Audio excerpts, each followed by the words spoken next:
I'm going to go ahead and add my pronouns to my name. I was there earlier and it disappeared. And just go ahead and like to see where people are joining us for today. So we've got people joining us from Alaska. It's snowing, but it's pretty normal for us there. Whereas in Maryland, it is a cold 34 degrees. I am in Oakland, California, where it is, if probably bragging, is sunny and in the 50s. So 55 degrees. But it's 0 degrees in North Dakota, and it's 5 in Minnesota, and we've got 69 in Florida, and more Utah. It's snowing for 2 days straight. Grass Valley, California. We've got people from Missouri actively snowing, and wonderful. Someone from University of Nebraska, Omaha. Thank you so much. Our Los Angeles people are sunny and bright, whereas in northern coastal Maine, it's chilly and icy and 19 degrees in Jefferson City, Missouri. So wonderful to do this. I'm David Lee from RALIANCE. We'll be starting today's web conference on Roll Red Roll, new toolkit for discussing sexual violence with student athletes at the top of the hour. It's so great to be able to see so many people joining us. This is going to be a very large session, so we're really excited to have all of you joining us today. It is wonderful Central Florida. It's a beautiful 66 degrees in Florida, but it's 7 in Springfield, Illinois. So thank you all for being able to do this. In Mississippi, we've got cloudy 36 and slowly thawing. Wonderful and great. I'm seeing lots of people joining us from throughout the country. Southern Ohio, lots of snow and ice, more coming tonight. Thank you. And in Alaska, 32 degrees. The Alaska people are now bragging about their warm weather, which does not typically happen. So it's so great to hear where everyone is joining us from. Welcome, everyone. This is Tori Vandelin, also with RALIANCE and Prevent Connect. So excited to have you all here today.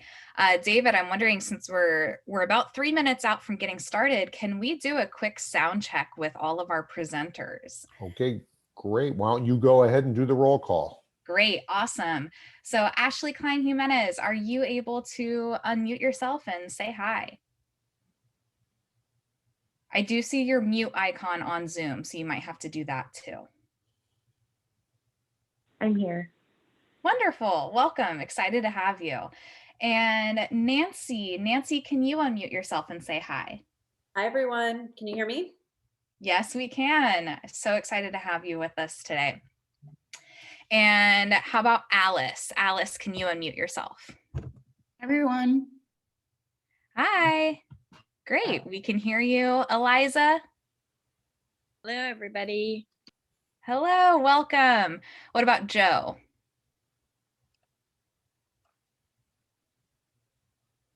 Uh-oh. I saw you unmute, but I can't hear anything. So you might need to check in that bottom left corner where it says audio. If you have like headphones or it's going somewhere it shouldn't be going. Can you hear me now? Yes, I can hear you now. We're going to go with this then. Thank you. Great. Awesome. And Lily, how are you doing? Doing good. Hello. Great. Welcome. And last but certainly not least, Valencia Peterson, Coach V, can we hear you? Yes. Can you hear me? I can hear you. Yes. Perfect. Awesome.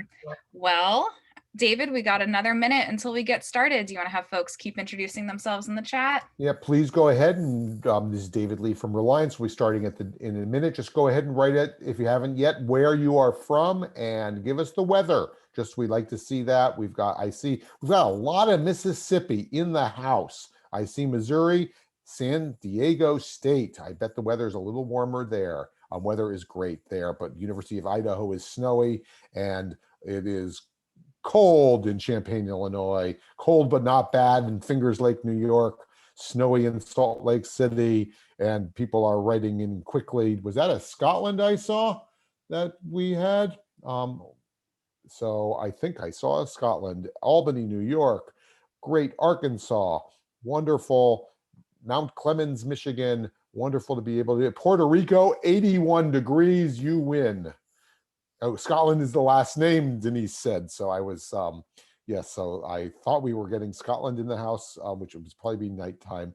First of Iowa, wonderful. It's the top of the hour, so we're going to go ahead and begin. I'm going to probably turn this over to Ashley Klein Jimenez, who will just get started. Thanks, David. Hi, everyone. It's great to see approaching 300 of you with us today.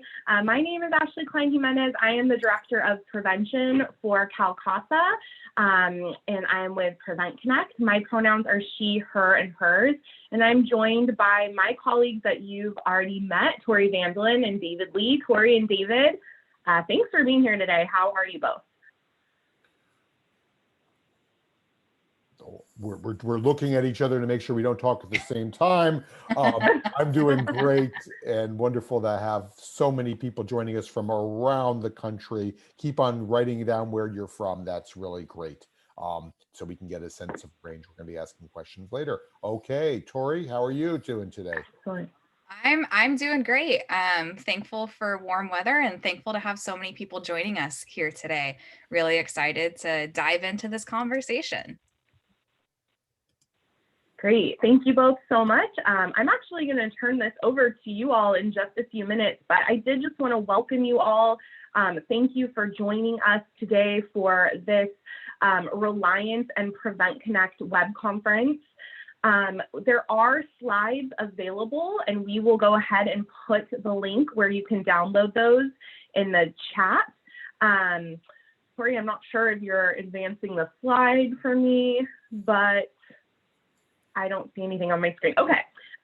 So we would love for you, if you haven't already visited reliance.org or preventconnect.org, all of our contact information is here. We'd love to see you on our social media sites, on Twitter, on Facebook. Both Reliance and Prevent Connect are often posting, very active on social media. So we'd love to have you join that community, and you can do that here. And today we are obviously using Zoom. I'm sure this is not your first Zoom event, but I did just want to point out a couple of the options that we will be using today to be able to engage with you all and connect with you. So many of you have already introduced yourselves and have been communicating via the text chat. That is a great place to be able to ask questions of our presenters, but we'll also be asking you a bunch of questions, and we'd love to hear your insight and your thoughts and ideas there in that text chat. As I mentioned, we do have PowerPoint slides available. If you are streaming audio using your internet and that is not going so well, Zoom does provide a number of phone audio options. And so if you go back to an email that you received from us, there are those options there. You can call in. We do have closed captioning available by our partners at Aberdeen Captioning. And I think, Tori, David, we'd love to get a better idea of who is in our audience today. So we have a couple of polling questions that we are going to launch. We sure do. And these polling questions are a little different than what folks may be used to who have joined Prevent Connect web conferences in the past. So be sure to pay close attention to what the options are. So as always, we want to know if you've ever attended a Prevent Connect web conference prior to this one. And wow, we've got almost 30% of folks that this is the first web conference they've ever attended. So welcome. We are so excited to be your first web conference. That's a huge honor. We're excited to have you here today. And scrolling down to the second question, we also want to know what best describes your agency or organization type. We've got about 2/3 of folks coming from sexual and/or domestic violence agencies or coalitions, small handful of folks from public health, lots of folks from higher education. Welcome to our high school and our college athletic administrators or coaches, and a handful of Title IX coordinators. So I see just almost a quarter of folks have answered that poll. So I'm going to end that. and share the results so you all can see, you know, who else is in the session with you all today. If you didn't see your agency or organization type listed in the question number 2, let us know in the chat where you're coming from. I see we've got a physical education teacher and after school coach. Welcome. Folks from Family Crisis Services, folks from API Chaya, Legal Aid, St. Peter's Health Partners Crime Victim Services. So super excited to have you all here. Welcome and thanks for joining us. Great. And it's wonderful seeing so many people from a lot of universities. We have some coaches here, and we're going to want to be able to share this information with people. So thank you so much. Let's move on to the next slide. Okay, so if you are new to Prevent Connect, the important things for you to know is that we are really interested in the prevention of violence before it ever has a chance to start. So we're looking not only at sexual violence, but also domestic violence, intimate partner violence, and this is violence across the lifespan, including child sexual abuse. We know that in order to do that, it's really important for us to connect to other forms of violence and oppression, and to really connect with one another. So not just other prevention practitioners, but also other sectors and people who are having an impact on communities. And Tori, I think that one thing that we've been talking about the last 11 months is that importance of connection. So I want to hand it over to you to just underscore that for a minute. Yeah, absolutely. So Prevent Connect has been doing these web conferences online for the last 15 years, but things have definitely been different in the last year. And when we talk about virtual facilitation and connecting with others, we want to acknowledge a few things before we move forward with our web conference. One of that being that we know that you all are most likely in back-to-back and overlapping virtual meetings constantly. And so one, we just really want to thank you for being here and present at this web conference today. I know for Ashley, David, and I, this is one of the highlights of our roles is that we get to connect with all of you virtually. And the energy that you bring here today doesn't go unnoticed by us. So we're just really grateful to have you all here. We also understand that, you know, it's the internet, things are going to happen. We're working from home. I currently am having to shush my dog under my feet right now. She's under my desk and she almost knocked over a laundry bin about 30 seconds ago. So just want to welcome everyone into the space as they are, so we can have a really great discussion for the time we have together. And this also means, you know, you all are in your own spaces too. Feel free to step away for, you know, water, bio break, whatever you need. We will be recording this session, so don't feel like you'll miss anything if you have other things that are pulling your attention too. But we are really excited to have you here today and have you share with us. Thank you, Tori. And now David, I'm going to pass it over to you and have us get this recording started and this session going. We do want to highlight a few resources that we have done that RALIANCE and Prevent Connect have done in the past. And we've done several web conferences, and we here's just a link of one of Sport is part of the solution to end sexual and domestic violence. And so I want to be able to highlight that web conference. We'll put a link in here. This does appear to be going to be the largest one web conference we've ever done. We're going to get to our 500 person limit, it appears, any second now. So let's go. I'm glad you got in, because the other people are going to have to watch this on a recording. Next slide, please. Great. Hi, my name is David Lee from RALIANCE, and welcome to today's web conference we're doing with Prevent Connect, Roll Red Roll, the new toolkit discussing sexual violence with student athletes. We're so glad to see so many people joining us from all around the country. We've got, looks like 500 people that have joined us. So this is a very wonderful, large gathering. Prevent Connect is a national project of the California Coalition Against Sexual Assault, sponsored by the U.S. Centers for Disease Control and Prevention. The views and information provided in this web conference do not necessarily represent the official views of the United States government, the CDC, or CalCASA. Thank you. So today in our web conference, our objectives are we want you to be able to describe the Roll Red Roll college and high school toolkits and their impacts on preventing sexual violence in sport. We want people to be able to identify ways to use the Roll Red Roll college and high school toolkits with young athletes in your communities, and to be able to discuss opportunities for athletes, coaches, athletic administrators, and guidance counselors to serve as agents of social change and prevent sexual violence. We believe we all can play a role in being able to prevent sexual violence. So, hey, David, thanks for there. those objectives. We have a quick issue with our captioners, so I need to stop sharing my screen just for a moment to try to get this issue resolved. We want to make sure this web conference is accessible for everyone. Okay, so thank you all for joining us. I'm going to just jump ahead and quickly introduce, while we're doing this, who some of our speakers are today. And I'll be just doing this very quickly. We have Nancy Schwartzman, who is the film director, producer, and strategist who uses storytelling and technology to create safer communities for women and girls. So thank you, Nancy, for joining us. You can say hi. Hello. Hi, great. Oh, okay, great. I was jumping ahead to do this. I'll get to the rest of the speakers in a moment. So RALIANCE is a national partnership that is working to end sexual violence in one generation by advancing research, influencing policy, and supporting innovative programs, helping leaders establish safe workplaces and communities, and partnering with a range of organizations. These are just some of the organizations that we have partnered with or have supported our efforts in trying to be able to make change. Move to the next slide.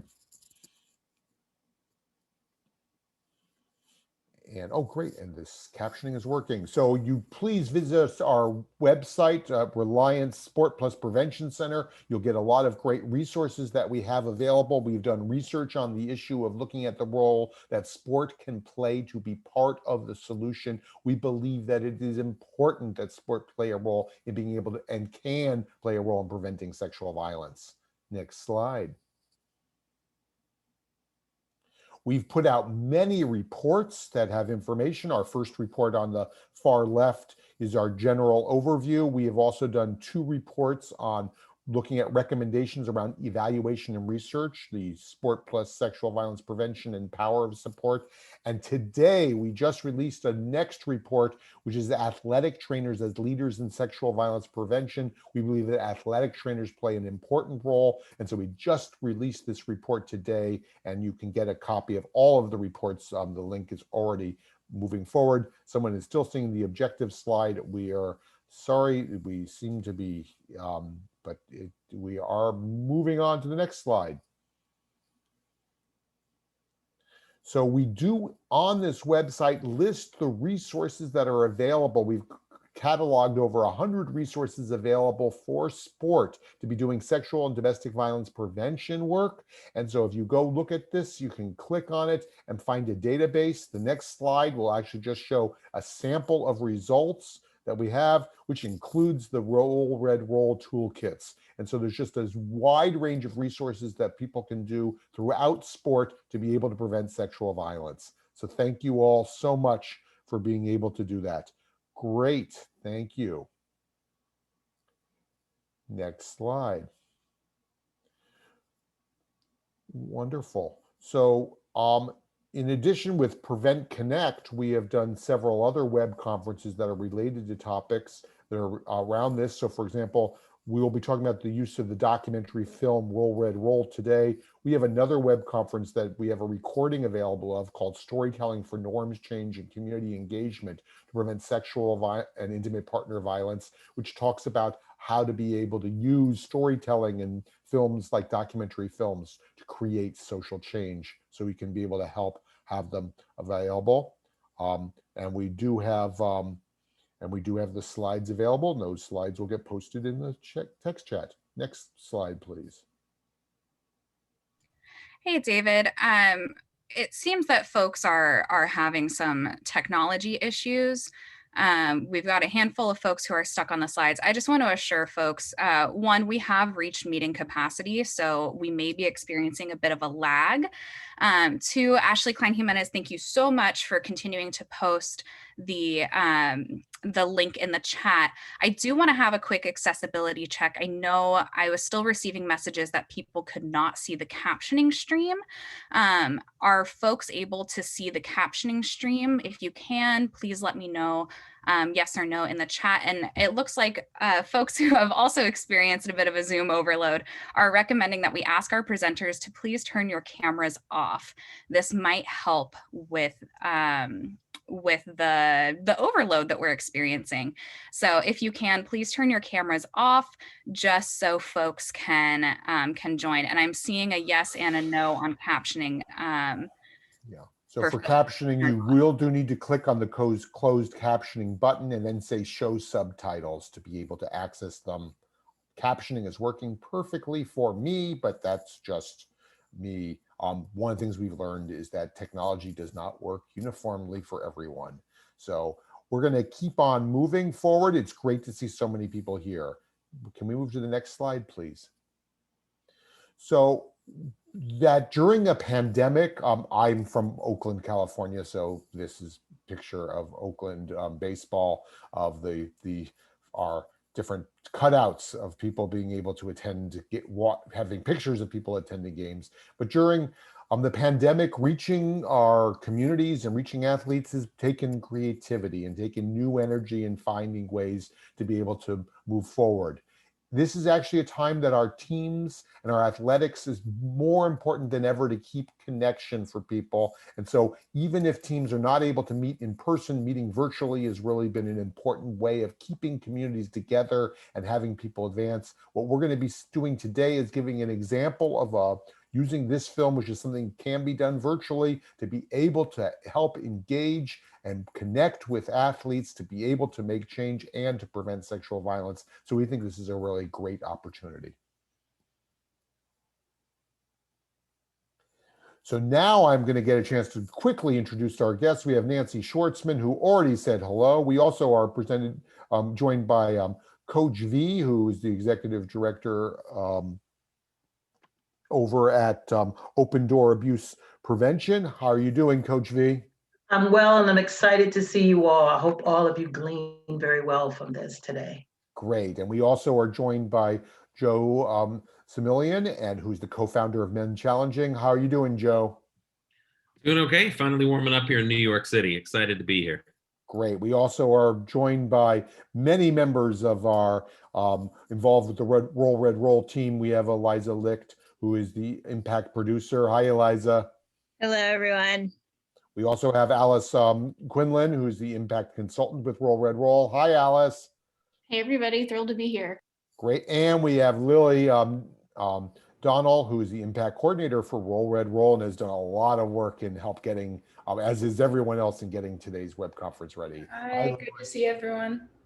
Thank you all. And so it's great. We're going to have each of them being able to speak a bit, but just wanted to get a chance to meet everyone here. Let's move to the next slide.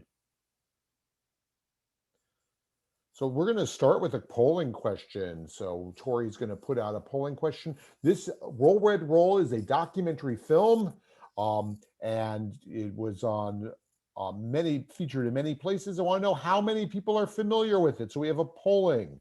Have you never heard of it? Have you heard of it but never watched it? Have you watched it? Have you attended a screening in person or virtually, or have you hosted a screening? And so we're just going to want to see. So we're going over, and so far we've got about half of you have shared. So keep on listing the votes, and we're going to go ahead and share the results. We've got about half of you have not heard of it yet, but now 100% of you will. About 25% have heard of it but not watched it, and then another 20% of you have watched it, and 5% have or 6% have attended a screening, and 2% of the audience have actually hosted a screening in person or virtual. I know that Reliance has hosted both an in-person training at the National Sexual Assault Conference in 2019, and in April we hosted a virtual screening. And so it's really great to be able to have those opportunities. So thanks everyone there. We're gonna move the the poll away. Oh, there was the screening, so you got to see the answers, but we're going to close that. Thank you. So I'm really gonna hand it over to Nancy Schwartzman, who's the director and producer of Roll Red Roll. As I had said earlier, Nancy is a Peabody nominated documentary film director, producer, and media strategist who uses storytelling and technology to create safer communities for women and girls. And she has done so many work over the years. I've known Nancy since she was a founder of Circle of Six app and other films that she's put together. And so, Nancy, thank you for joining us today. Thank you. Thanks for everyone for showing up. It's so amazing. I'd see our numbers pop down by like 100, but 2 minutes ago it was 500. But it's just really, really exciting that so many people are here and that 50% of you all have not yet seen the film, which is just, I can't wait for everyone to see it. It is available on Netflix. That would be the preferred place to get it. You can also go to pbs.org and find clips of it, but we would prefer, if everyone certainly during this pandemic has relied on Netflix, if you all have it, it is streaming there and it's the director's cut. So it's really an honor. I get so inspired just zooming through the chat, getting to understand how many incredible people are doing such critical work, and the work that you do to prevent violence, to emphasize healthy relationships, to really fill in the gaps for what kids are not being taught in school or at home or in the larger culture. It's, to me, it feels like really holy work and really important work. And our culture does not thank you all enough. So I just want to thank you for trying to make young people have better experiences and trying to create communities with less violence. I made Roll Red Roll after I'm a sexual assault survivor from 20 years ago, actually. And that experience, and really not just the pain and trauma of it, but the injustice of it, the injustice of like the victim carrying the burden of it, the responsibility I had to do to process my own experience and try to get people around me to understand what had happened is really what started me on my activist journey. Roll Red Roll is sort of an extension of that, in that it looks at a well-known case, the Steubenville, Ohio rape case, which was among teenage high school football players in a small town. And it was at the birth of social media. It was in 2012. So what was so staggering about this case was that the boys tweeted and, really broadcast the whole experience on social media. There are some incredible heroes in this story. Certainly a network of women, journalists, bloggers who knew what was right and not right and amplified that. And then a few really brave bystanders, actually one very brave bystander athlete. And I worked so closely with Eliza Licht and Joe Samelin, who I'm honored to get to work with for the past 15 years, and Alice and Lily on really developing out what we can take from this film and this case in terms of teachable moments. How do we empower young people? And Coach V does this so brilliantly, to be bystanders. We expect so much from our kids to do the right thing when the parents, as you'll see in this film, are not doing the right thing, when the coaches are not doing the right thing, when the radio DJs are not doing the right thing. So I wanted to show how violence against women is systemic. It is in our institutions, in our schools, on our teams, in our media.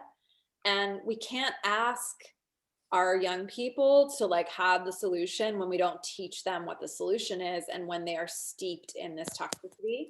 So I really made this film to both, lay bare how does perpetration work in a high school setting and in a team setting, but also who else is responsible and where are the solutions. So I think our toolkits are full of solutions, and we're so excited that you're going to take them and run with it. So I think, and I can't wait for everyone to see it, Are we going to show a trailer now? We sure are. All right, let's do it.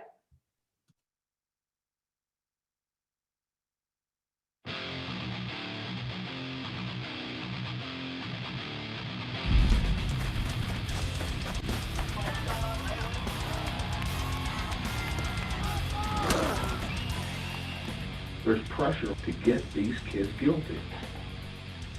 Even if they're guilty of rape, but they didn't do this and that, I hope, that the truth comes out.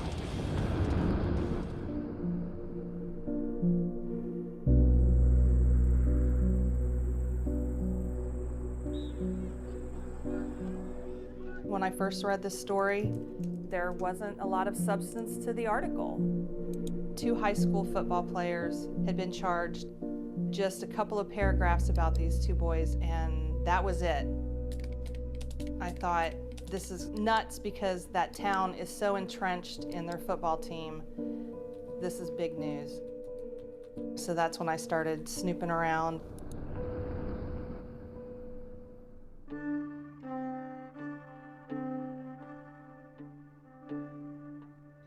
I had never seen a case constructed like this. That many people who have some information. This was a sexual assault with teenagers, and the cell phones told the story. We had photos. We had 400,000 text messages. It was on Twitter, actually. Just the complete lack of empathy, that was what was so frightening.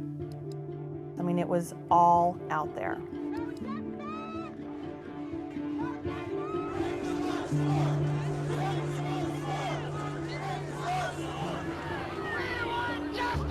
I just didn't understand it at all because I don't think it's something that doesn't occur in other cities and states and counties all over. If teachers knew about it, if coaches knew about it, if a principal knew about it, if parents knew about it, why was nothing done about that? The question was, is this football town, putting its daughters at risk by protecting its sons in a situation like this?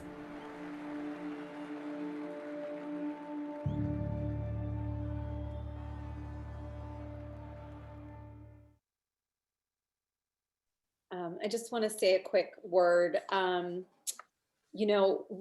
I really wanted to do, and you'll see that reflected in the materials, is also make a film about rape that doesn't burden the victim, that doesn't make the victim the center of the story, in that we spend so much time, and I know you all know this, really scrutinizing the victim. And so often the victim had to defend herself about what she was wearing and what she did, and if she drank and if she knew the guys. And I think obviously all of a victim's, healing process is so important, but what felt really important about this film was an opportunity to look at perpetration, so that we can study it and we can understand the language of it and the collusion, and then eradicate it. So that's what's different about Roll Red Roll. Audrey and Daisy is a terrific film, recommended as well.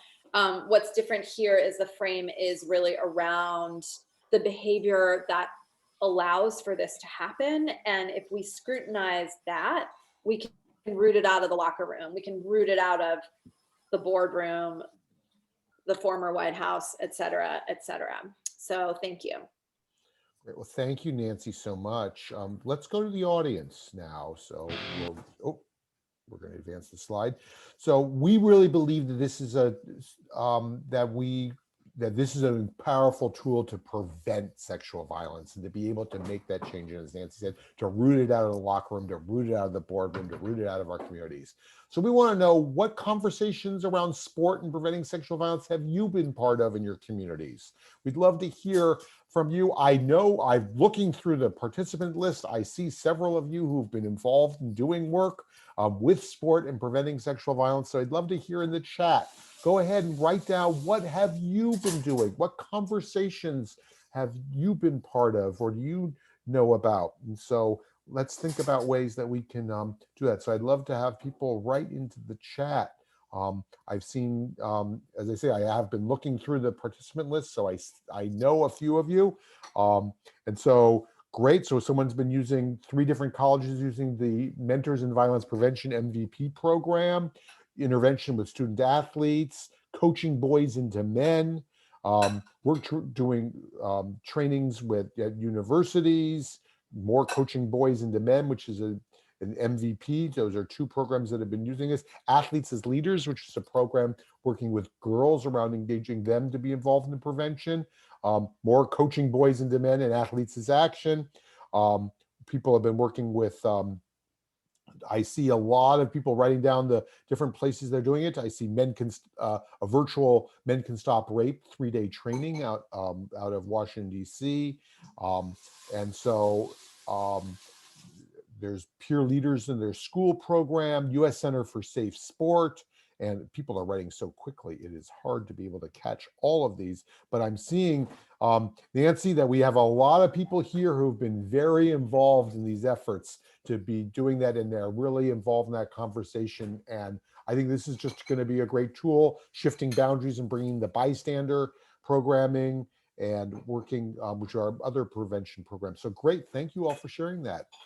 Let's jump into the next slide. And Tori, Tori, who is part of our team here, was actually part of the process of putting together this toolkit. So Tori, are you going to introduce the next speakers who are going to talk about the toolkit? Sure, I'd be happy to. So you all will get to hear from me in a little bit, but you'll also get to hear from Eliza, Alice, Coach V, and Lily about the toolkits that we created in order for people to assist people with having conversations with their athletes about preventing violence, using Roll Red Roll as a starting point for that. So filming or having a screening of the film and having discussions about it. So you will hear from Eliza, and Eliza is the impact producer of Roll Red Roll. She has been working on the social issue documentary field for 20 years. She develops and implements engagement strategies to maximize the impact and visibility of documentary films in tandem with their festival and theatrical rollout, community screening tours, broadcasts, and beyond. You'll also hear from Lily. Lily Donnell is the impact coordinator of Roll Red Roll. The experience has solidified her interest in working on documentary films with a social issue focus. New to the field, she continues to broaden her knowledge and experience in social impact and engagement strategy while contributing to projects as a part of the Red Owl team. Alice has worked at the intersection of media and impact for 10 years, collaborating with filmmakers, podcasters, and journalists to leverage stories for social change. And Valencia Peterson, also known as Coach V, is the founder and executive director of Open Door Abuse Awareness Prevention, also called ODAP, a nonprofit organization that endeavors to prevent sexual violence and intimate partner violence through trauma-informed education to youth. So I was super honored to work with you all on this toolkit. And I'm really excited for Eliza to start us off on the conversation about all of the toolkits.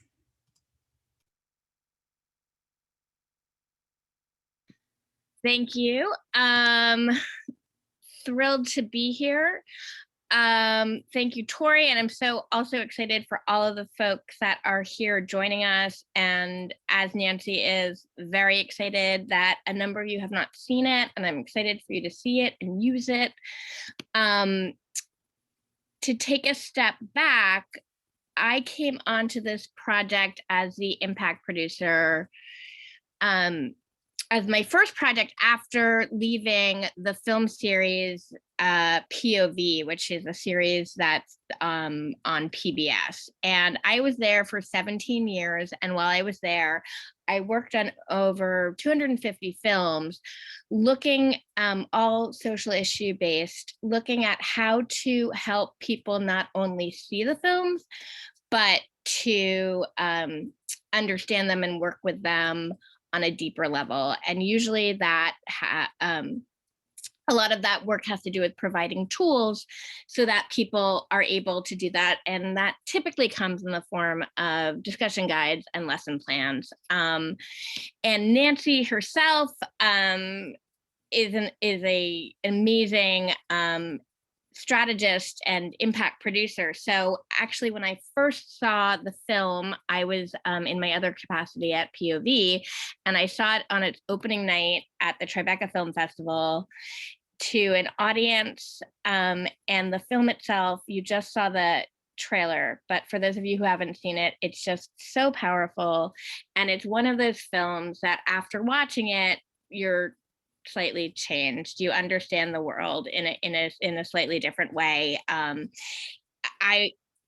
even more so after that, Nancy did a quick Q&A and a discussion and talked about framing it and how, as she just did, about how they really want to use this, how her goal was to use this film for prevention.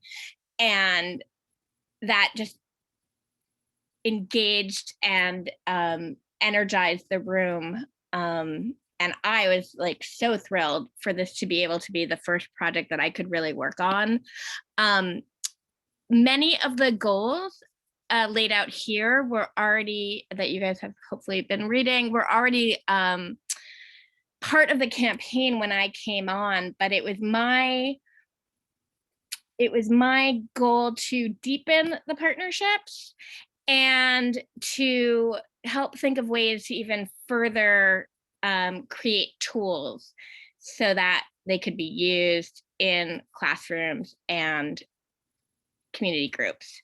So impact producers like me, we kind of understand the power of film and discussion to change hearts and minds, but even further, hopefully attitudes and behavior.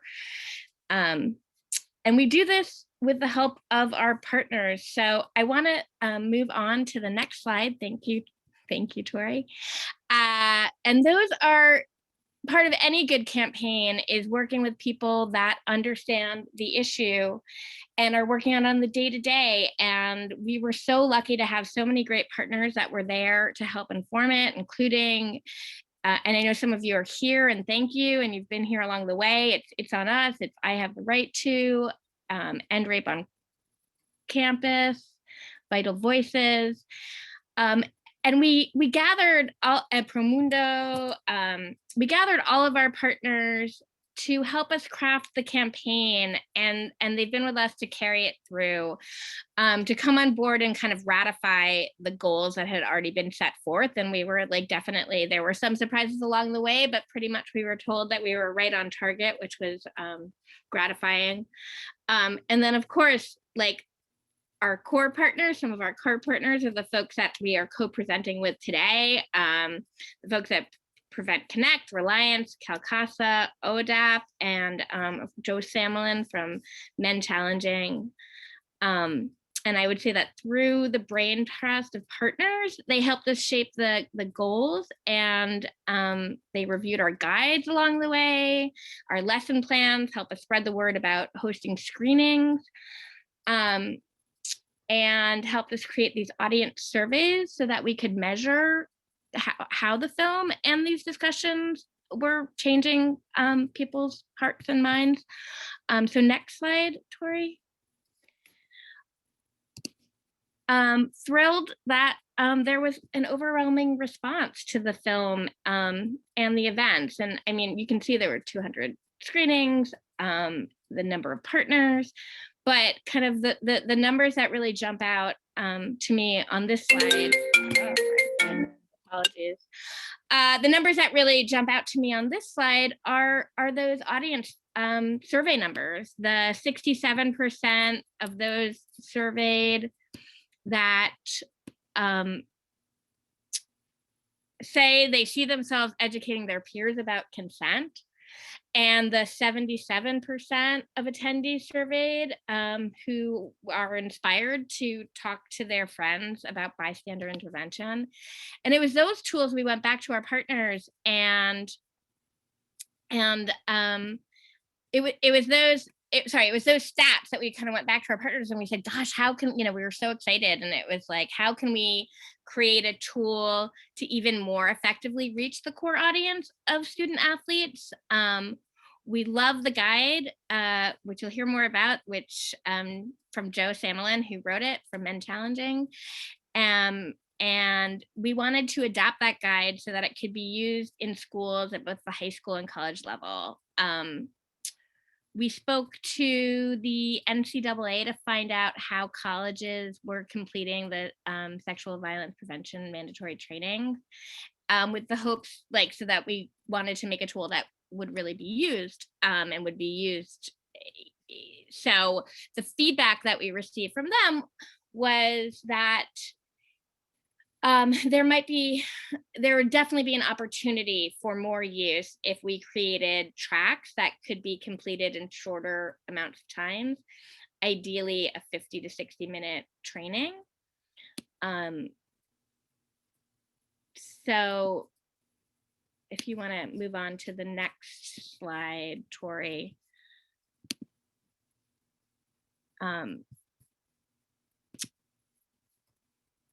RALIANCE and ODAP kind of came on board early to help us to adapt the guide that we currently had into the toolkit, so that it could be more effectively used with student athletes in classroom settings.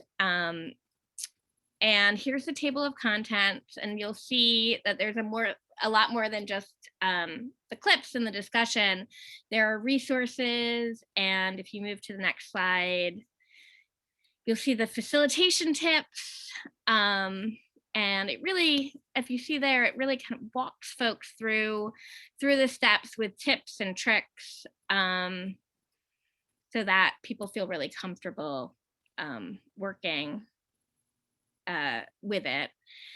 And then if you want to move on to the next slide, we ultimately created 2 toolkits, one for the college level and one for the high school level. And you'll find out more in depth about them after I'm done speaking. But I did want to let you know how to find the toolkit specifically.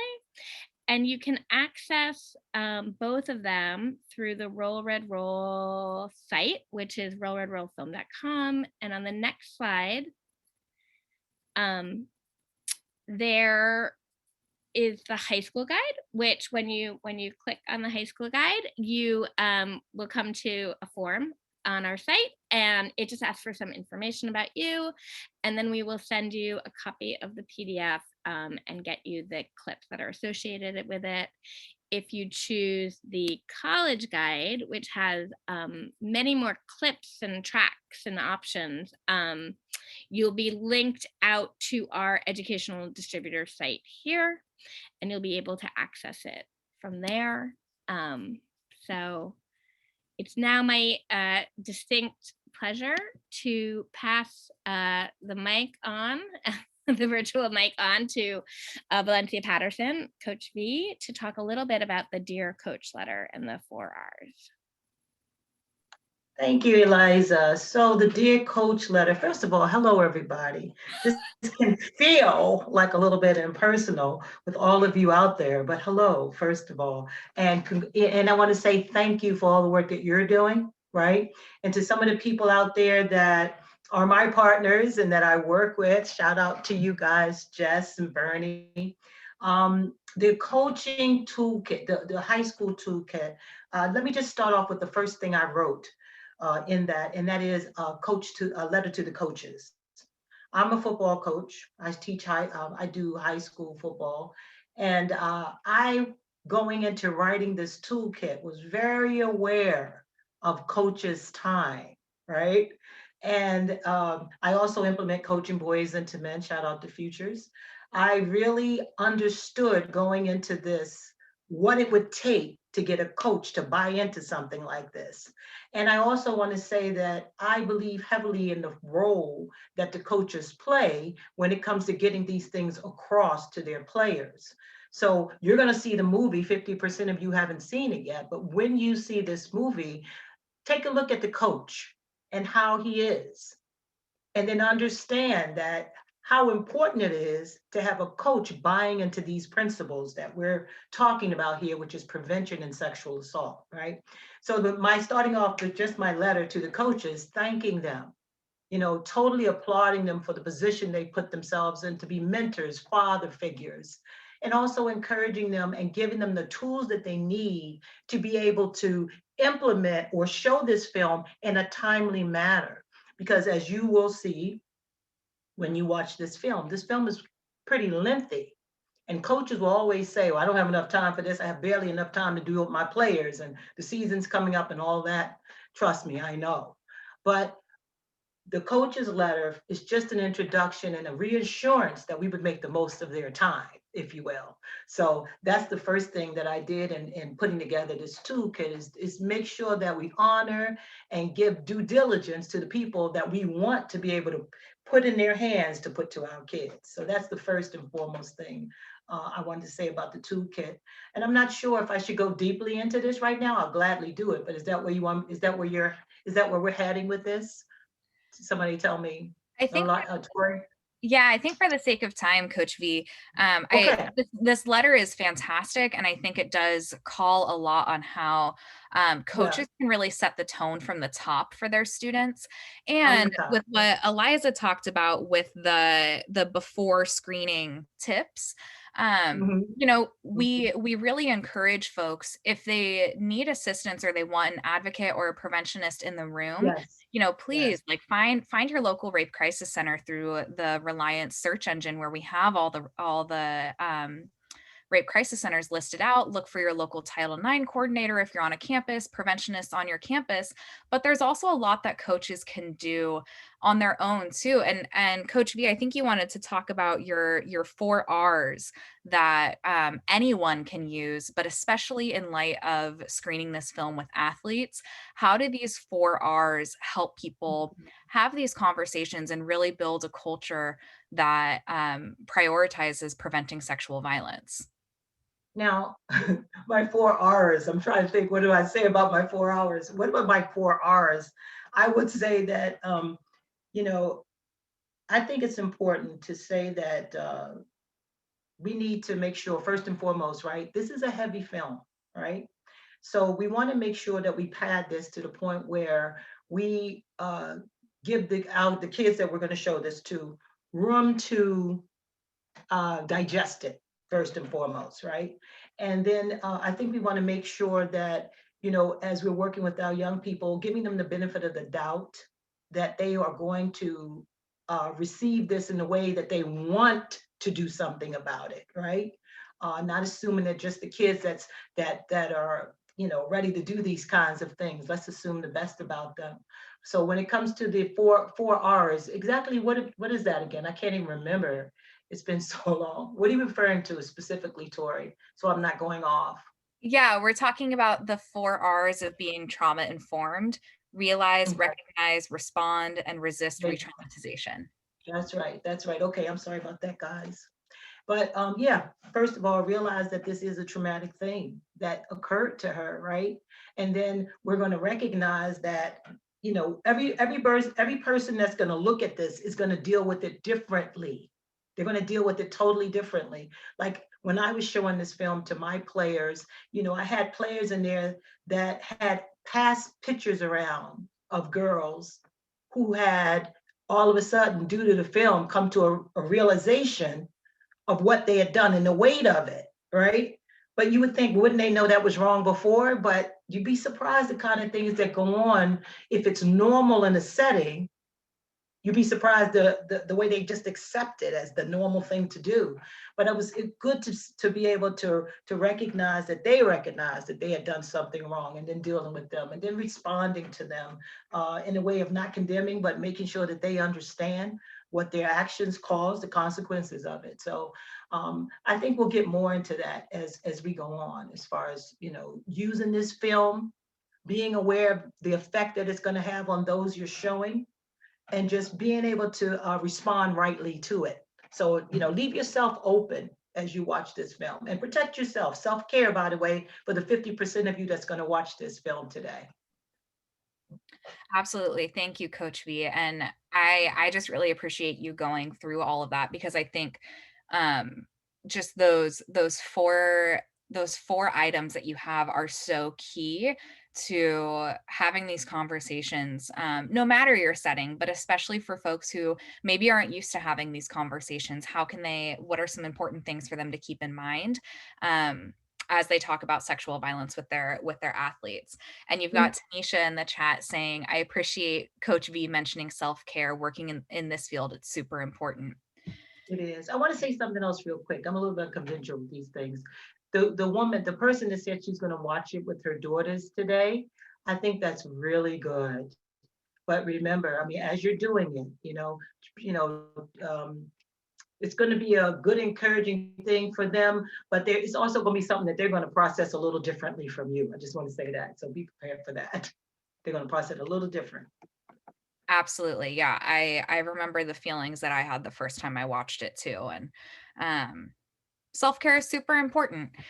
So, for folks who are considering screening this with college students, we wanted to take a couple minutes for both toolkits, but we'll start with the college one and just kind of give like a sneak peek, like an overview of how to use the toolkit. So we have this great kind of choose your own adventure map. So there's a few different ways that folks can use the college toolkit, because we know that the time that you have with your athletes can vary a lot depending on the sport, what college or university you're at, and just your students' readiness too. So there are two main pathways that folks can use the toolkit and screening the film for college athletes. One is to show the entire film with your student athletes and discuss. And one way to do that is by having one long session where you show the film in its 80-minute entirety and have one long discussion. We know this is something that folks do a lot and is very common, and what folks have been doing with the discussion guide that Eliza mentioned earlier, and that we'll hear more about from Joe a little bit later in the web conference. But we also recognize that when you are working on prevention education with student athletes, sometimes you either don't have the time to carve out one long session, one long discussion, but we also know, those of us who are prevention educators, that you need more than one session to have social change. So we also have the option for folks to show the film in smaller session with shorter and more frequent discussions, like 30 minutes a week, or every other week, whatever works best within your season. We also realize that, especially for college athletes that are in the NCAA system, that you have very limited time with your athletes. And we also want to acknowledge that prevention education can absolutely be part of that limited time. So when you go over to the other side of the choose your own adventure map, this is where the toolkit also really comes into play, where we split out the clips in thematic tracks. So in these thematic tracks, you're not showing the entire film, you're showing sections of it that have to do with one of the four key themes of the film and how it relates to how coaches, athletic administrators, and athletes can prevent sexual violence. So within the college toolkit, there are 4 thematic tracks with about 6 clips, so 6 sessions sprinkled throughout. And those themes, those tracks are sports culture, supporting survivors, technology and sexual violence, and engaging men and boys. Those of you who are familiar with the CDC's technical packages, I'm sure can see how this relates to that work. But you all know your students and your athletes best. You know which theme would likely resonate the most with your students and create the most momentum and capacity for sexual violence prevention change. So there are several ways to use this college toolkit to prevent violence on campuses with your athletes. And we're just going to walk through really quickly an example track. So that the example that we're using is the one of sport culture. Each of the tracks in the college toolkit come with its own set of learning objectives just to help guide the conversations and have some goals right out front. Oops. And this is the general structure of what each of the tracks looks like. So in this track, there are 6 sessions, and these sessions are about 20 minutes each, keeping in mind that the discussions can go as long as the facilitators, whether that's coaches, athletic administrators, or they have a preventionist or advocate with them to help, however long they want them to go. So the first couple of sessions are pretty standard throughout the toolkit. You know, we don't want to throw people out of the frying pan into the fire if they haven't discussed sexual violence before, to immediately talk about how does sports culture intersect with sexual violence prevention. We want to bring everybody up to a common understanding about sexual assault and victim blaming, as well as how to address victim blaming too. And then you'll see that we highlighted session 3 on this slide, just so folks can see kind of an example of what are the discussion questions that people are talking about specific to these themes and tracks. So some of the questions include, how can coaches and athletes be better role models to prevent violence? What do athletes need from their coaches and other adult mentors to feel safe and empowered to speak out against violence and to prevent sexual violence? And then the remaining sessions in this track of the toolkit will focus on how some of those other themes intersect with this core theme of sports culture. And we always want to make sure that we end on a session that empowers the athletes, the coaches, the athletic administrators, that they are agents of cultural change to prevent violence in all of the spaces that they work in. And for those of you who've seen the film and have seen the ending of the film, I think there's a lot of really great opportunities there that people talk about how they want to see the culture change, so that way they're supportive of survivors and preventing sexual violence. So that was really quick and brief with the college toolkit. Coach V, I want to bring it back to you. Maybe you can give us a walkthrough of the high school toolkit. Sure. Again, because it's high school, I recommend highly clips. I don't see, based on my experience with coaches, unless they put that chunk of time aside, the best way, and not to mention, I feel like when it comes to high school teens, young men, you know, sitting still for that long of a time, you could lose some valuable lessons that you would get otherwise if you broke it up into chunks, you know? So I highly recommend, if you're gonna do this with the team, high school football team, that you do it by topic. And I also think that when it comes to doing it, even though this is sports related, for those of you, you say, is it just for sports? Absolutely not. I mean, you're looking at a community here, right? You're looking at a community, and you can capitalize on that throughout this whole film. You could talk about how the community reacted, right? I mean, at the end of the day, we want our children, our kids to be activists, if you will, to take a stand in the community. So there's all kinds of ways that you can bring different things in to make a point and have a teachable moment, although this is geared towards sports. So I highly recommend breaking it up and building a theme, if you will, around that session and bringing in as much as possible, because they will relate to it. They will relate to it. And it's basically a lot what Tori said, you know, questions to get them thinking, follow-up questions, if you will. It's the same kind of layout as all that Tori said, so I won't belabor that and repeat all of that.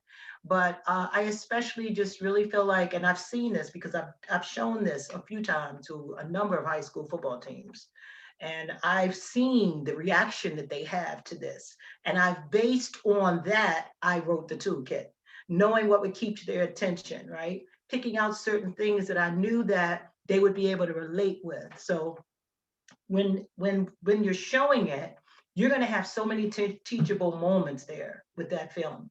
And again, I strongly believe, like when I showed this movie to like 6 football teams, I showed half of the movie, right? When I first showed it to them, I showed them half and I sent them out to play.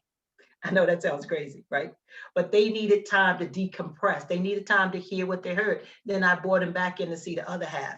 And this is me showing it all the way through. I believe in play therapy, by the way. That's a whole nother trauma thing I believe in for guys. But so that's one of the ways that I wanted it to sit with them. And so I wrote that toolkit in the mind of having an opportunity and breaking it up so it would sit with them for a while. So that's what I'll say about the toolkit and my perspective of writing it.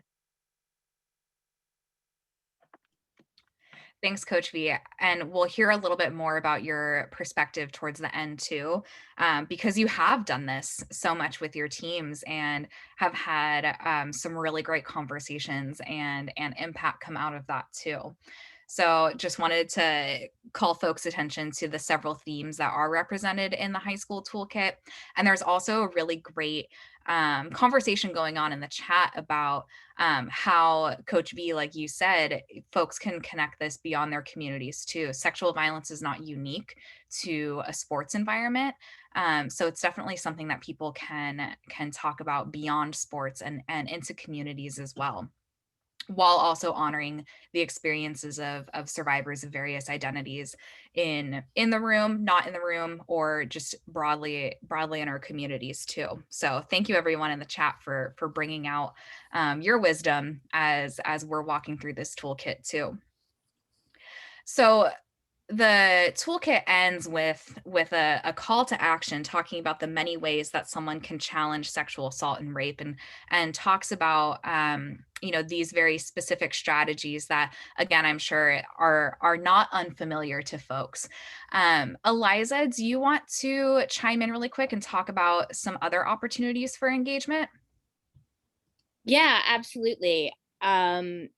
We are really excited. There is a researcher at the University of Washington who we met through the NCAA, who is interested in doing a research project on this film. And so, on the toolkit and the efficacy of the toolkit. And so we're looking for coaches, athletic administrators, Title IX coordinators, folks in the college specifically with the college toolkit that would like to participate in this pilot.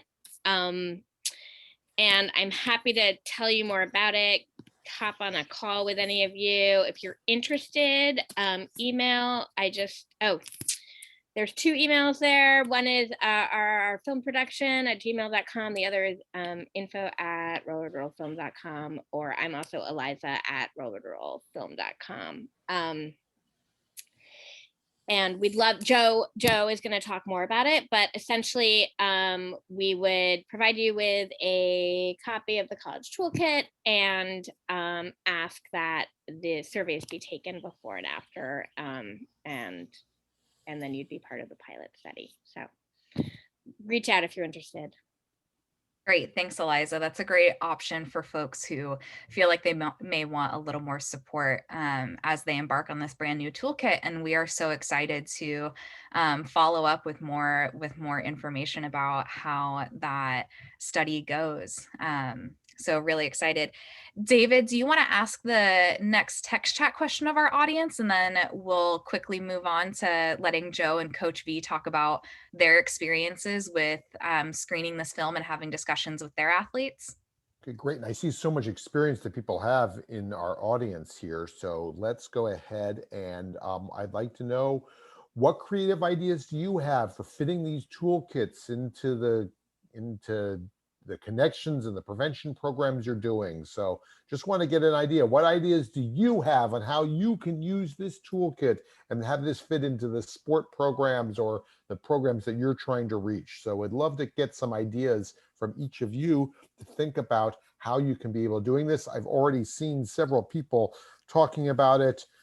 Mike Fonda says they're inspired us to use this knowledge to educate others, including their children. And I think he was talking earlier about doing some work with incarcerated individuals. And he's been using this case study of the Steubenville case to have that conversation with people, not just with athletes, but also there.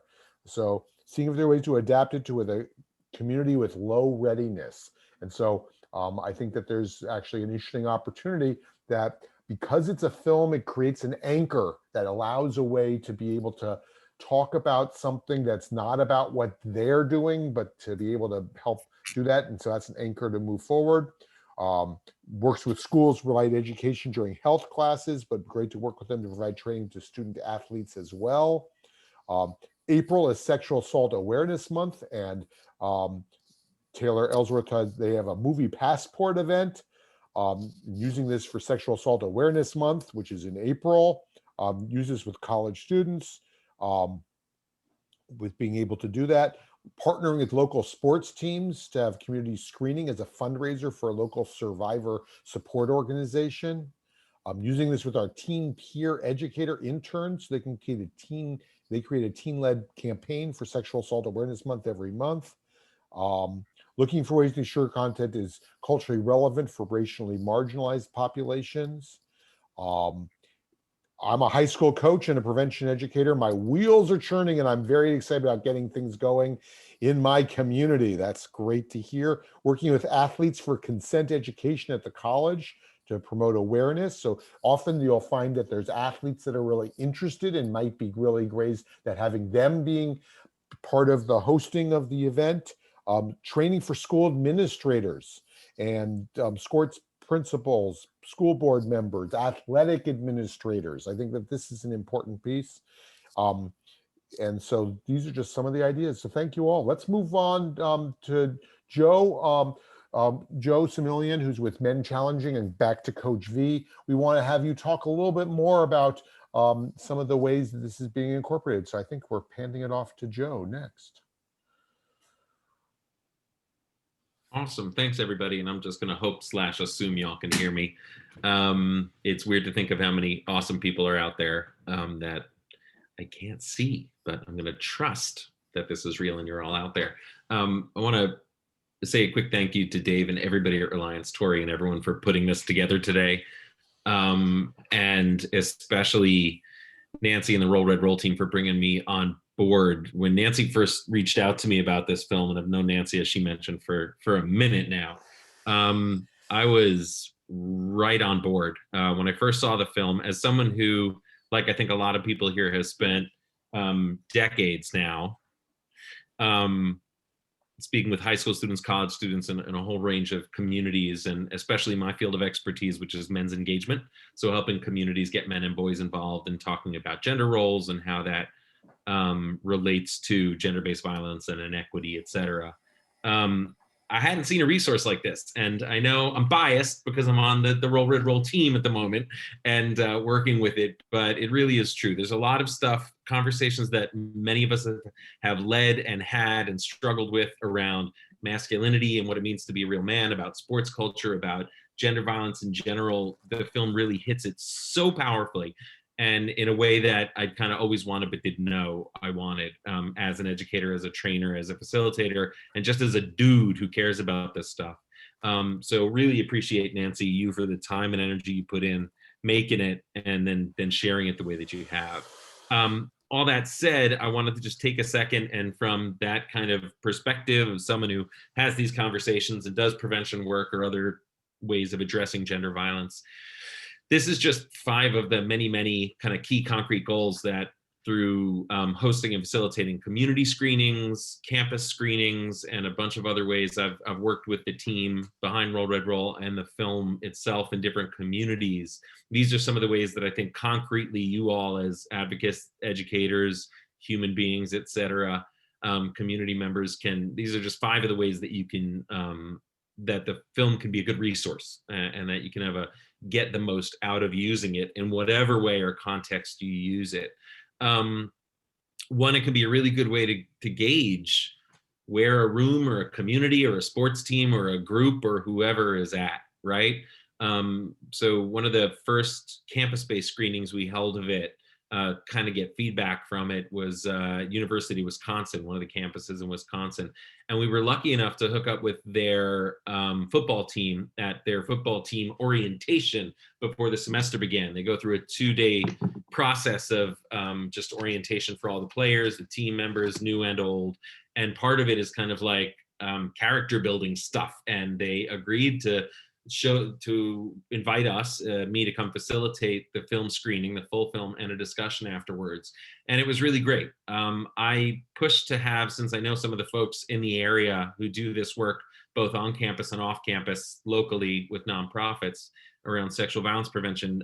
I asked if we could invite them to the room as well, just to participate and be there and build connections, and they agreed, which was a really important part of that screening.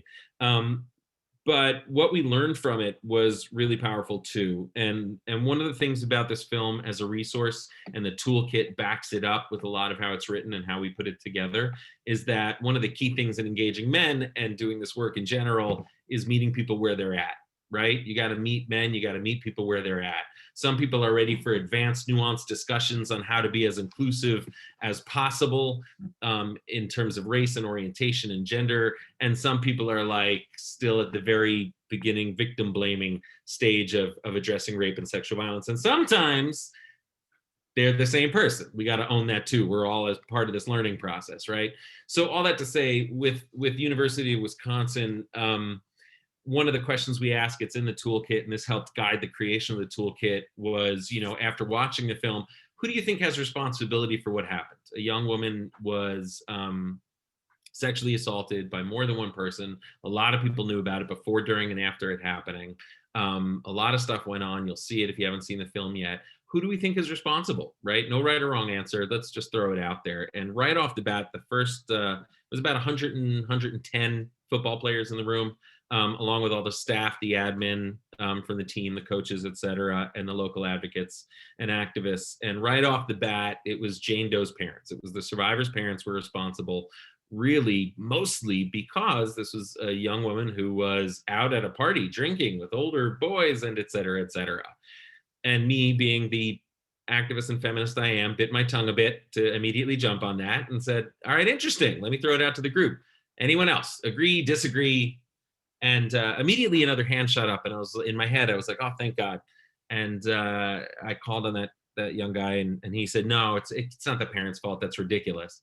And I was like, all right, well, who do you think it is? And he said, no, it's obviously Jane Doe's fault. She's 16. She's a teenager. She knows better. She should have known better, et cetera, et cetera. So we I breathed, I let that. This was an opportunity for us to evaluate the film. It wasn't really a facilitating deep, long conversation opportunity. So I did the best I could with the limited time we had with each question. But what this does is the film, for a couple of key reasons I just want to mention, and again, we developed the toolkit to take advantage of this, of how well the film is made on these issues.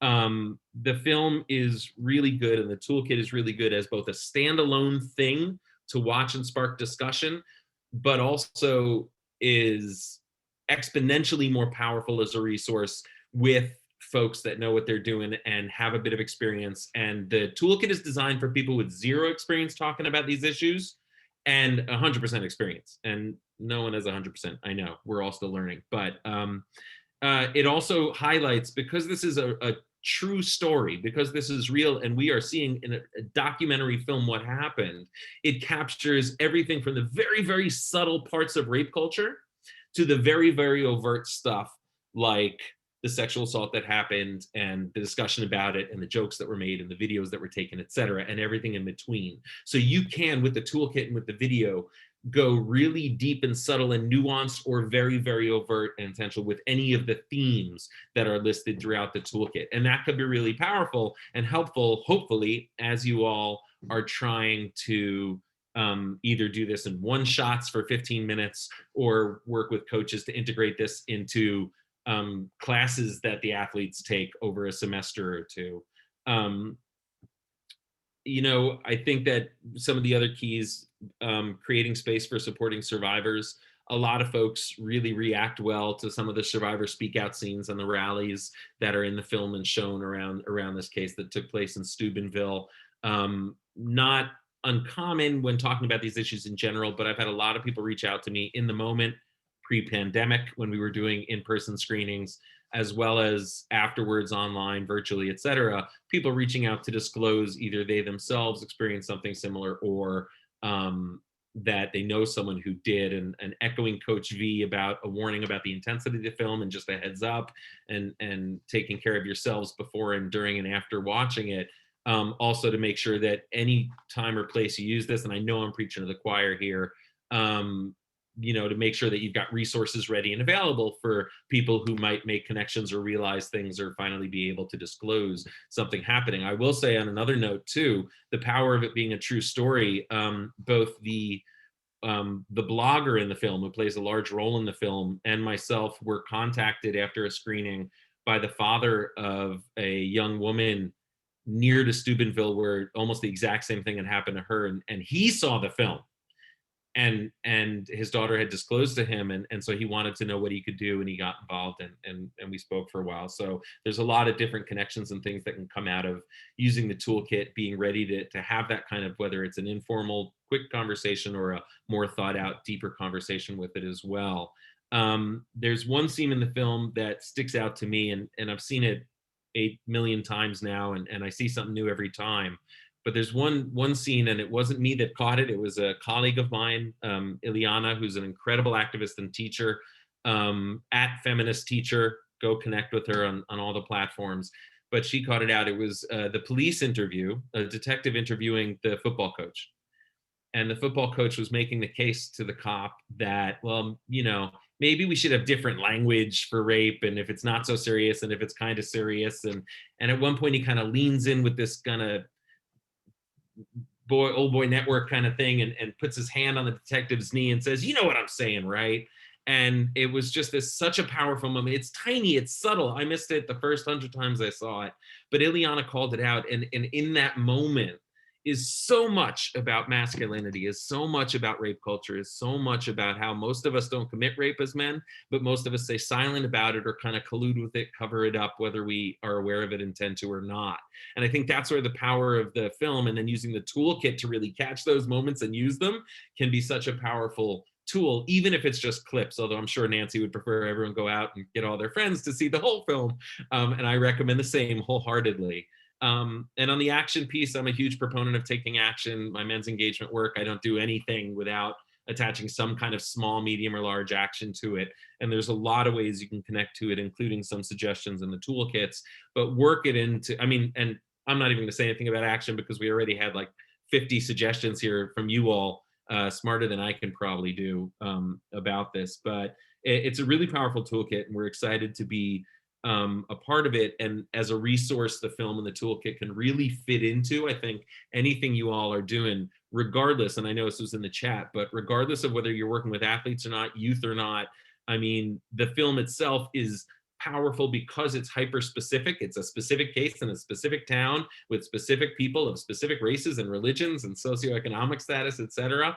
But because of the way Nancy did it, and because we don't have any, and this is another piece that I think is so important about the film, there are no talking heads in it. You don't have me or David Lee or Coach V or anyone else in the film explaining stuff and putting words like rape culture and intimate partner violence out there, which of course is a positive. Yay experts and yay expert data and science. But at the same time, it makes it so much more accessible, especially for young guys, in my experience, and especially young male athletes who are so ready to be defensive about any of this before you open your mouth, as many of you know. So I'm sure I have a lot more to say. I'm from New York City, so I could talk forever. So I'm going to pause it there, but I'm going to throw my email in the chat as well. And if folks have any questions about any of this and engaging men in general and the work I do with MenChallenging, which is a campaign I have to help come up with creative ideas to get men involved, please let me know. And yeah, thank you all again for the work you're doing and for bringing me here too. Thank you, Joe. Why don't we go back to Coach V, and can you talk about some of your, back to some of the evaluation and there's that you've done about this and some of the impact that you've seen? Yeah, well, I'm sitting here thinking about when I showed this film to the different football teams that I showed this to. And, you know, this occurred in 2012. I showed this to a bunch of teams in 2019. So in that time frame, you know, lots of things have gone on. There's been more awareness to this kind of thing. You know, oh my gosh, there's been so much kind of awareness to this when it comes to just, you know, the guy that raped the girl and got 6 months in prison, you know, for this, some of you know what I'm talking about. So these things were in the news and have been in the news, right? prior to even showing this. So now we have a football team that may have heard of these things, right? We're coming from an urban context. So I'm put a few things in here for you to think about. Coming from an urban context, we have young people who have heard about sexual assault and how bad it is. And then by this time, here now we're putting it to them, a football team, mind you. Although, by the way, this film is for any team, right? Any team. Let's make that clear. And everybody can learn something from this. So don't think it's just football, right? But, you know, bring it into the context of 2019. One of the things that I was really trying to get out this movie, believe it or not, this film for my players, and this is it. It wasn't so much that sexual assault was wrong, because they know it's wrong. A lot of them know it's wrong. Since 2012 to 2019, there's been a lot in the news. A lot, they know it's wrong. My main goal in showing this and hope was that I would see a change in the bystander thing. I wanted to see young men stand up and say, that's not happening on my watch, right? So this is the kind of thing I was trying to get out of my players. Just assuming, you know, this is wrong to touch a girl when she didn't ask you to touch her, drunk or not. You know, so I came from a different place when it came to showing my guys this film, being open, right, to whatever they was going to regurgitate back to me. I found myself in situations where a young man had come on a team and he was the former boyfriend of one of the coach's daughter. And he himself had taken pictures of the coach's daughter and put it on the internet, right? Which was very interesting in this setting because now he's his coach. Now they've gone through this whole thing of getting this right and working this thing out. But I had to be able to say, hey, coach, we're about to show this movie. And let me just back up and say, don't show this to your team if you haven't seen it first. Like, look at it first and then show it to your team so that you can prep some folk. And I was able to prep the coach in there, like what you're about to see will probably really hit home in a way, you know, I just want you to know that what we're about to see is something you've gone through already, and you may not, you know, I was just trying to forewarn him. He decided to leave and not watch this with us, but the young man did watch it.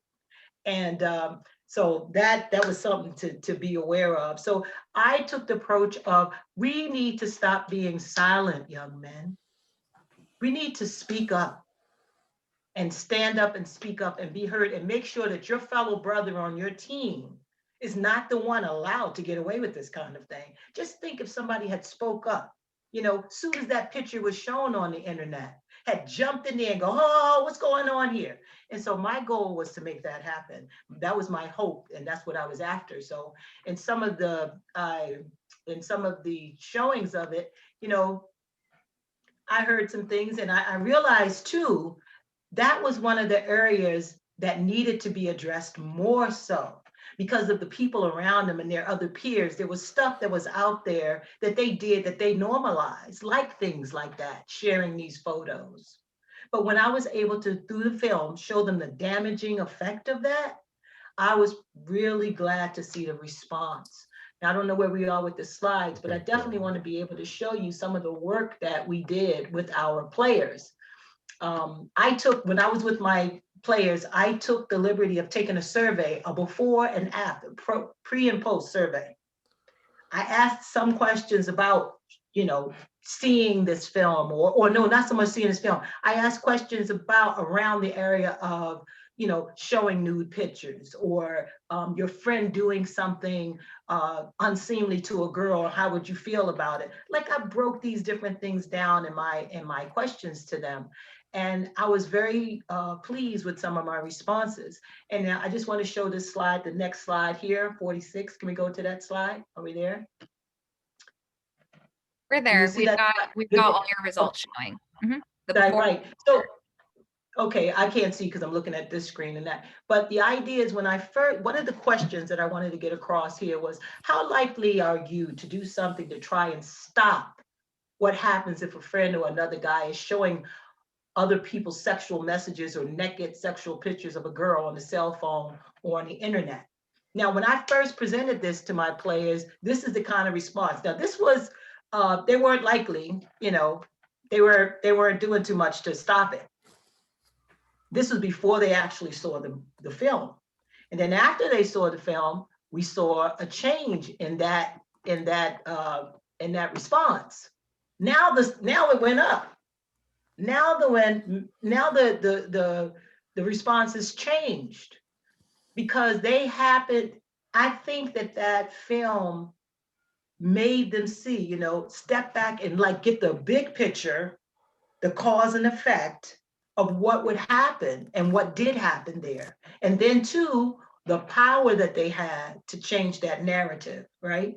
So even in this film, I'm looking to empower my players, right? To do better. Even in this, looking for them to be empowered to do better, to make a better choice, to make a difference. And that's something I strongly, strongly felt in working with my young men that I wanted to be able to do, you know. And then and I couple things together because not one thing, right, always works. So what I did was after that, coming into the coaching boys and the men play into this, they have a pledge that young men take as far as not to hurt a woman. So after I showed my film, the next thing I did was, who here wants to take this pledge not to hurt a woman? And resoundingly, young men stood up to take this pledge. And the beautiful thing about ODAP and the work that we're doing is that these young men that we're working with, we're still working with, we're still holding accountable, we're still following, because our motto in ODAP is quality over quantity, and we don't love them and leave them. So some of the same teams I've been working with for 3 years. As a matter of fact, one of the young men that I first started working with the 9th grade is actually becoming the vice president on my board like next month. So with ODAP, when we get involved with teams in general, we try to stay with that team and stay with those young men and walk with those young men. So these young men who makes pledge, we bring them and hold them back accountable, and they keep in touch with us. So again, it's one thing, and I'm gonna have to say this because that's just who I am. It's one thing to show this film. It is one thing to get a response. It's another thing to follow up, right? For those same young people that we're getting this film out to. So it's a relationship building thing when it comes to these young men. And to this day, I kid you not, I get texts and messages, I'm in a situation, right? I'm in a situation, what should I do? I feel like the other day I got a young man named Jordan, and I met him a while ago, and he's hitting in my instant messages says, I need to be a better man. And I showed him this film. He was one of the ones that was quick to take a pledge. And he reached out to me and said, I feel myself slipping. You know, I have a girl and I feel myself slipping. That to me, this film is a segue catalyst for those kinds of conversations that last a lifetime with these young men. So if you're going to start doing this well, a lot of you are already doing it, you know, I'm preaching to the choir, but in doing this work and bringing up such heavy issues, make sure that you're still available. I would say that. Make sure you're still available to those same young men you bring this up to. You know, especially with young men of color, you know, that I work with, I'm especially building bridges with them all the time in this area because, you know, a lot of times for them, all they have to do is be accused of doing something and they're guilty. So it's important that they especially keep themselves out of compromising situations. So in showing this film, it was the beginning of what could he have done better? What should have happened? You know what should have happened? What should have happened is as soon as you saw that picture, right? You should have blown the whistle. Keep yourself out of trouble. And, you know, I use a number of different things to get the point across.